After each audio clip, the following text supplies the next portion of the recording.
कैसे हैं आप सभी। Welcome and welcome back to the Shiksha zone. तो फाइनली बीपीएससी टीआरई 3.0 का एग्जामिनेशन जो काफी टाइम एक्सटेंड होने के बाद में फाइनली आप लोगों के स्टार्ट हो चुके हैं। कल आप लोगों के जो था वो 6 to 8 वालों का पेपर था। जैसा कि हम सबको पता है कि 6 to 8 वालों का पेपर जिसकी आंसर की मैंने अपने चैनल पर डिस्कस भी करी है, वो आप लोगों ने देख लिया होगा। ऐसे कैंडिडेट जिन्होंने 6 to 8 का पेपर दिया है और साथ ही साथ ऐसे कैंडिडेट जिन्होंने जो है वो साइंस का पेपर दिया है। साइंस की अगर मैं बात करूं, साइंस एंड मैथ्स वाले कैंडिडेट की, उसके बारे में उस पेपर पर क्या किस तरीके से क्वेश्चंस पूछे गए हैं और एक एनालाइज करने के बाद में कि 9th 10th और 11th 12th का पेपर किस तरीके का आ सकता है ऐसे कैंडिडेट जो साइंस के लेवल का देने वाले हैं, उस पर डिटेल में डिस्कस करेंगे। देखिए आंसर की आप लोगों ने चेक कर ली होगी और जो भी आप लोगों के मार्क्स बन रहे हैं वो भी आप लोगों ने देख लिए होंगे, लेकिन ऐसे कई बार कंफ्यूजन रहती है कि क्वेश्चन पूछा तो है बट वो क्वेश्चन कहाँ से पूछा गया है। तो अगर मैं मेरी बात करूं, मैंने जब इस पेपर को देखा, एनालाइज किया और बहुत सारी चीजें मैंने जब इस पेपर में देखी और जब मैंने प्रीवियस ईयर वाले पेपर देखे तो मुझे एक चीज उसमें नजर आई कि अगर हम लोग देखें तो देखिए साइंस के पेपर में पिछली बार वाले में और इस बार वाले में कोई ज्यादा डिफरेंसेस नहीं थे। पेपर का लेवल इक्वल था, न तो ज्यादा हार्ड मान सकते हो न ही ज्यादा इजी मान सकते हो। हाँ बट मीडियम लेवल का आपका जो पेपर था वो था, एक मॉडरेट लेवल आप लोग जो है वो अपने पेपर का मान सकते हैं। आपका पेपर बहुत मॉडरेट था, ज्यादा टफ भी नहीं था कि इसकी जो कट ऑफ है बहुत ज्यादा कम जाएगी, या फिर इतना कोई ज्यादा इजी भी नहीं था कि कट ऑफ बहुत ज्यादा जाने के चांसेस है। पेपर मॉडरेट लेवल का था। ऐसे कैंडिडेट, देखिए जब से बीपीएससी की हम प्रिपरेशन कर रहे हैं तब से ही मैं आप लोगों के साथ में कह रही हूँ कि आप लोग जो है वो मैक्सिमम टाइम जो है वो एनसीईआरटी पर फोकस करिए।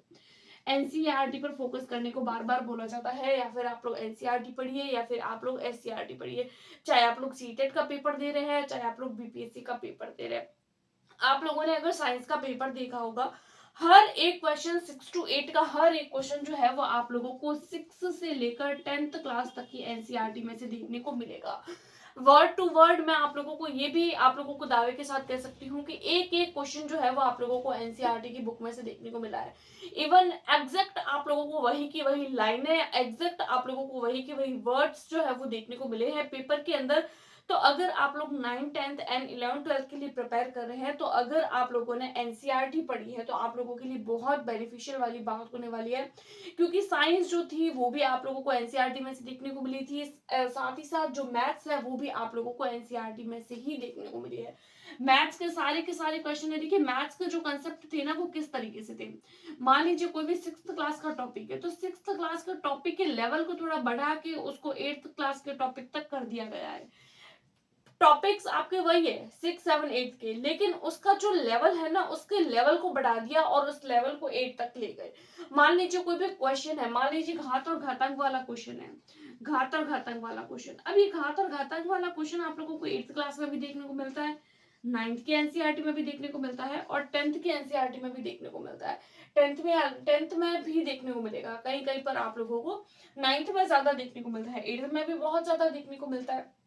8th और 9th में तो आप लोगों को, 10th में तो आप लोगों को नहीं के बराबर दिखेगा, 8th और 9th में देखने को मिलता है। 7th में भी, 7th क्लास के एनसीईआरटी में भी देखने को मिलेगा। तो आप लोगों ने देखा होगा कि जो टॉपिक घातांक वाला 7th क्लास में है वही टॉपिक आप लोगों के 8th क्लास में है और वही टॉपिक आप लोगों को 9th क्लास में देखने को मिला।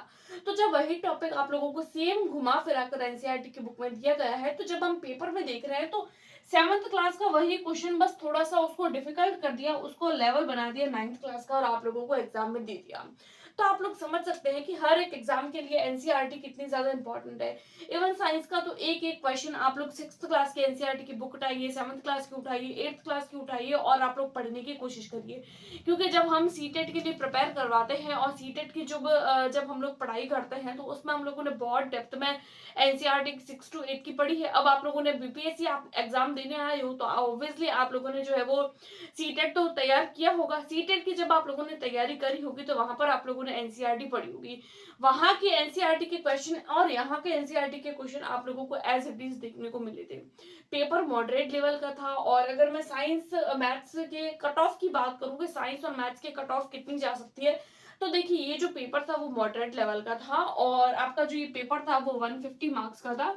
और नेगेटिव मार्किंग इसके अंदर नहीं थी। सबसे ज्यादा बेनिफिट वाली जो बात थी वो नेगेटिव मार्किंग नहीं थी। तो आप लोगों के एक कट ऑफ मार्क्स आप समझ सकते हैं, एक सेफ स्कोर समझ सकते हैं कि आप लोगों का क्या एक सेफ स्कोर हो सकता है। तो देखिए अगर आप लोग, क्योंकि देखिए साइंस जो सब्जेक्ट होता है उसकी कट ऑफ जो होती है वो आर्ट्स और कॉमर्स और जो अदर सब्जेक्ट होते हैं लाइक हिंदी हो गया, इंग्लिश हो गया, उनके कंपैरिजन में थोड़ी सी कट ऑफ कम जाती है, क्योंकि साइंस के कैंडिडेट कम मिलते हैं हम लोगों को। तो साइंस की कट ऑफ जो होती है वो अदर सब्जेक्ट के कंपैरिजन में आप लोगों को थोड़ी सी कम देखने को मिलेगी। यानी कि अगर दूसरे सब्जेक्ट में आप लोगों को 75 to 80 के बीच में देखने को मिल रही है, तो इसकी लगभग आप लोगों को 75 के आसपास कट ऑफ देखने को मिलेगी।